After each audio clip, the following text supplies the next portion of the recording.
ನಮಸ್ತೆ ಗೆಳೆಯರೇ, ನಿಮ್ಮೆಲ್ಲರಿಗೂ ಶಿವರಾತ್ರಿಯ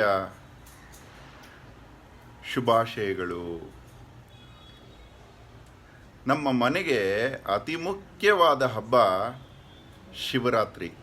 ಯಾಕಂದರೆ ನಮ್ಮೆಲ್ಲರ ಕಣ್ಣು ತೆರೆಸಿದ ದೇವ ಶಿವ, ಜೀವನದ ಪಾಠ ಕಲಿಸಿದ ದೇವ ಶಿವ, ಹೆಗಲ ಮೇಲೆ ಕೈ ಹಾಕಿ ಜಗತ್ತನ್ನೆಲ್ಲ ತೋರಿಸಿದ ದೇವ ಶಿವ ಈ ಅಹೋರಾತ್ರನಿಗೆ.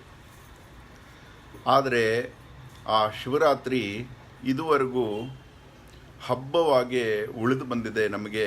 ಯಾಕಂದರೆ ಶಿವ ಎಲ್ಲವನ್ನು ತೋರಿದ ನಂತರ ನಿನ್ನ ಇಷ್ಟಕ್ಕೆ ನೀನು ಬದುಕೊಳ್ಳೋ ಅಂತ ಬಿಟ್ಟುಬಿಡ್ತಾನೆ ನಮ್ಮನ್ನು. ಹಾಗೆ ನೀ ಇವಾಗ ಸ್ವಂತ ಬದುಕಬಲ್ಲೆ ಅಂತ ಭಕ್ತರಿಗೆ ಹೇಳ್ತಾನೆ ಶಿವ. ಹಾಗೆ ಇವ ಕಿತ್ತಡಿಯಾದ ಮೇಲೂ ಇವನ ಮನೆಯನ್ನು ಹಬ್ಬದ ವಾತಾವರಣದಲ್ಲಿ ಇಟ್ಟ ಮಗು ಈ ಶಿವಗಂಗಾ. ಯಾಕೆ ಈ ಗಂಗಾ ಮಾತಾಡ್ತಾ ಇಲ್ಲ ಅಂತ ನಿಮ್ಗೆ ಅನಿಸ್ಬೋದು. ಈ ಮಗು ಶಿವರಾತ್ರಿಯ ದಿನ ಮಾತನಾಡುವುದಿಲ್ಲ, ಮೌನ ವ್ರತ ಮಾಡ್ತಾಳೆ.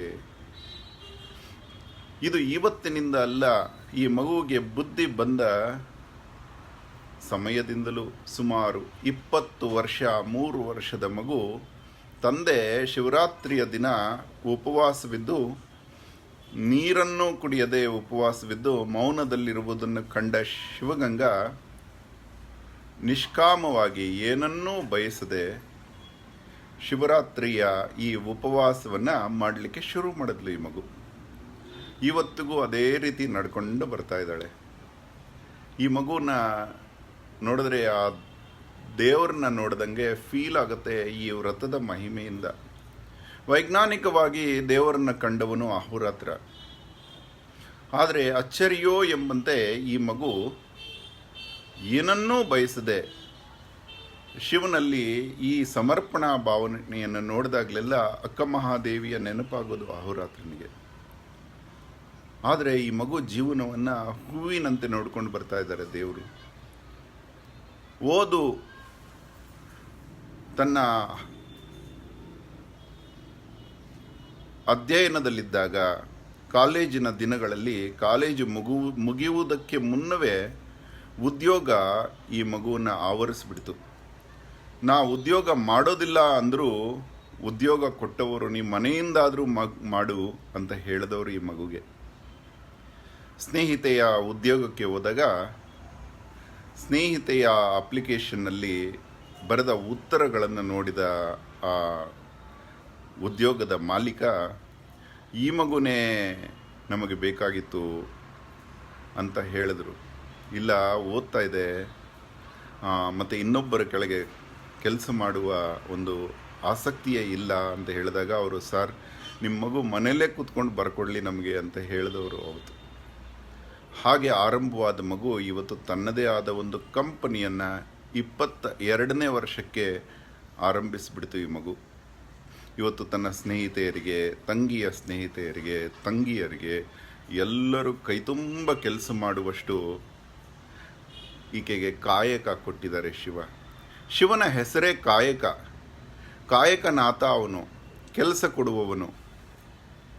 ಹಾಗಾಗಿ ಶಿವ ನನಗೆ ಪೂಜೆ ಸಲ್ಲ, ನನ್ನ ಕಾಯಕಕ್ಕೆ ಪೂಜೆ ಮಾಡಿ ಅಂತ ಶಿವಪುರಾಣದಲ್ಲಿ ಹೇಳ್ತಾನೆ. ಆ ಕಾಯಕವೇ ಕೈಲಾಸ ಅಂತ ಬಸವಣ್ಣನವರು ಹೇಳಿದ್ರು, ವಿಶ್ವೇಶ್ವರಯ್ಯ ಹೇಳಿದ್ರು. ಇವಳ ಮೂಢನಂಬಿಕೆಯೋ ಅಥವಾ ಇವಳ ಶಿವಭಕ್ತಿಯ ಒಂದು ರಹಸ್ಯವೋ ಗೊತ್ತಿಲ್ಲ, ಕಾಯಕ ಈ ಹುಡುಗಿಗೆ ಒದಗಿ ಬಂತು.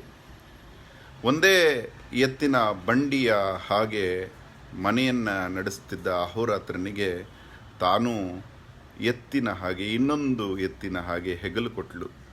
ಶಿವನ ಬಸವ ಆಗಿ ಸಂಸಾರ ಎಳೆಯುತ್ತಿದ್ದಾಳೆ. ಒಂದು ಚೂರು ತನಗಾಗಿ ಯಾವುದೇ ಒಂದು ಹಣದ ಉಳಿತಾಯ ಮಾಡ್ತಾ ಇಲ್ಲ. ಪ್ರತಿಯೊಂದು ನಯ್ಯ ಪೈಸೆಯನ್ನು ಸಂಪೂರ್ಣ ಸಂಸಾರಕ್ಕೆ ಕೊಡ್ತಾ ಇದ್ದಾಳೆ. ಬೇಡ ಅಂದರೂ ಕೇಳೋದಿಲ್ಲ. ಇವತ್ತು ಶಿವರಾತ್ರಿಯಂದು ಈ ಮಗುವನ್ನು ನಿಮಗೆ ಪರಿಚಯ ಮಾಡಿಸೋಣ ಅಂತ ಅನ್ನಿಸ್ತು. ಆ್ಯಕ್ಚುಲಿ ಯಾಕೆ ಈ ವಿಡಿಯೋ ಮಾಡಿದ್ದು ಅಂದರೆ, ಅನೇಕರು ಅಹೋರಾತ್ರನನ್ನು ಕೇಳ್ತಾರೆ, ಉಪವಾಸ, ವ್ರತ, ಪೂಜೆ ಇವುಗಳಿಂದ ಏನಾದರೂ ಉಪಯೋಗವಿದೆಯಾ ಸರ್ ಅಂತ. ಇದೇ ಉಪಯೋಗ. ಮೊದಲನೇದಾಗಿ ನಾವು ವ್ರತ, ಪೂಜೆ, ಉಪವಾಸ ಈ ಎಲ್ಲವನ್ನು ಏನನ್ನೂ ಬಯಸದೆ ಭಗವಂತನಿಗೆ ಸಮರ್ಪಣೆ ಮಾಡಬೇಕು. ಹಾಗೆ ಮಾಡಿದಾಗ ನಮ್ಮೊಳಗೆ ಒಂದು ಪರಿವರ್ತನೆ ಉತ್ಪತ್ತಿಯಾಗುತ್ತೆ. ನಮ್ಮ ಅಣುರೇಣು ಕಣಗಳು ನಿಸ್ವಾರ್ಥಕ್ಕೆ ಬಂದ್ಬಿಡುತ್ತೆ. ಸ್ವಾರ್ಥವಿಲ್ಲದಲ್ಲಿ ದುಃಖವಿರುವುದಿಲ್ಲ. ಆಸೆಯೇ ದುಃಖಕ್ಕೆ ಮೂಲ. ಆಸೆ ಸತ್ತಾಗ ಮನುಷ್ಯ ಶ್ರೇಷ್ಠನಾಗುತ್ತಾನೆ. ಹಾಗೆ ಉಪವಾಸ, ಮೌನ ವ್ರತ ಇವು ನಮ್ಮನ್ನು ವಿಪಶ್ಯನೆ ಮಾಡಿಸುತ್ತೆ. ನಮ್ಮೊಳಗಡೆ ಅಂತಃಪಶ್ಯನೆ ಮಾಡಿಸುತ್ತೆ. ನಮ್ಮ ಸರಿತಪ್ಪುಗಳನ್ನು ನಮಗೆ ತೋರಿಸುತ್ತೆ. ಹಾಗೆ ಆಗಿರ್ಬೋದು ಈ ಮಗುವಿನಲ್ಲಿ ಆ ಸಾತ್ವಿಕತೆಗೆ ಕಾರಣ. ಹಿಂದೆ ನಮ್ಮ ದೇಶದಲ್ಲಿ ಗೃಹಿಣಿಯರಿಂದಲೇ ದೇಶ ನಡೀತಾ ಇತ್ತು. ಯಾಕಂದರೆ ಪ್ರತಿಯೊಬ್ಬ ಗೃಹಿಣಿಯು ಉಪವಾಸ ಮಾಡುವುದು, ವ್ರತ ಮಾಡುವುದು ಇವು ಮಾಡ್ತಾ ಇರೋದ್ರಿಂದ ಅವರಲ್ಲಿ ನಿಸ್ವಾರ್ಥ ಕುಳಿತು ಕುಟುಂಬಗಳು ಒಡೆಯದೆ ಅವಿಭಕ್ತ ಕುಟುಂಬಗಳಾಗಿ ಒಂದೊಂದು ಮನೆಯಲ್ಲಿ 100 ಜನ ಇರ್ತಾಯಿದ್ರು. ಯಾವಾಗ ಹೆಣ್ಣಿನಲ್ಲಿ ಸ್ವಾರ್ಥ ಉತ್ಪತ್ತಿಯಾಗುತ್ತೋ ಆವಾಗ ಮನೆ ಒಡೆಯುತ್ತೆ. ಇವೇ ಕಾರಣ ನಮ್ಮ ದೇಶವನ್ನು ಬಲವಾಗಿ ಇಡಲಿಕ್ಕೆ ಅಂತ ಅನ್ನಿಸ್ತಾ ಇದೆ. ಈ ಎಲ್ಲ ವಿಚಾರಗಳನ್ನು ನಿಮಗೆ ಹಂಚಿಕೊಂಡು ಈ ಚಿಕ್ಕ ಒಂದು ಲೈವನ್ನು ನಿಮಗೆ ಸಮರ್ಪಣೆ ಮಾಡ್ತಾ ಇದ್ದೇನೆ. ಯಾವುದೇ ಒಂದು ಇಂಟೆನ್ಷನ್ನಿಂದ ಅಲ್ಲ. ಈ ವ್ರತ, ಉಪವಾಸ, ಪೂಜೆ, ಪುನಸ್ಕಾರ ಇವುಗಳೆಲ್ಲ ನಮ್ಮ ಶರೀರವನ್ನು, ಮನಸ್ಸನ್ನು ಹತೋಟಿಗೆ ತರುವಲ್ಲಿ ಉಪಕಾರವಾಗಿ, ಯಾವಾಗ ಮನಸ್ಸು ಹತೋಟಿಗೆ ಬರುತ್ತೋ ಆವಾಗ ಸರ್ವ ವಶೀಕರಣ, ಸರ್ವ ಅರಿಷ್ಟ ದೋಷ ನಿವಾರಣ, ಸರ್ವ ಸಿದ್ಧಿಗಳು ಆಗುತ್ತೆ. ನೀವು ಹಿಡಿದಿದ್ದೆಲ್ಲ ನಿಮ್ಮ ಕೈಗೆ ಒದಗುತ್ತೆ. ಸಾಲ ಮಾಡಲು ಬಿಡುವುದಿಲ್ಲ. ಹೀಗೆಲ್ಲ ಆಟೋಮೆಟಿಕ್ಕಾಗಿ ನಮ್ಮಲ್ಲಿ ಬದಲಾವಣೆಗಳು ಬರುತ್ತೆ. ಈ ಎಲ್ಲ ರಹಸ್ಯಗಳನ್ನು ನಮಗೆ ಗೊತ್ತಿಲ್ಲದೆ ಕಲಿಸುತ್ತೆ ಉಪವಾಸ. ಸಕ್ಕುಬಾಯಿಗೆ ವಿದ್ಯೆ ಓದಲು ಬರುತ್ತಿರಲಿಲ್ಲ. ಅಷ್ಟೊಂದು ಜ್ಞಾನ ಬರಲು ಕಾರಣ ಆಕೆಯ ವ್ರತಗಳು. ಭಕ್ತ ಕುಂಬಾರನಿಗೆ ಜಗತ್ತಿನ ರಹಸ್ಯವೇ ತಿಳಿಸಿದ್ದು ಭಕ್ತಿ.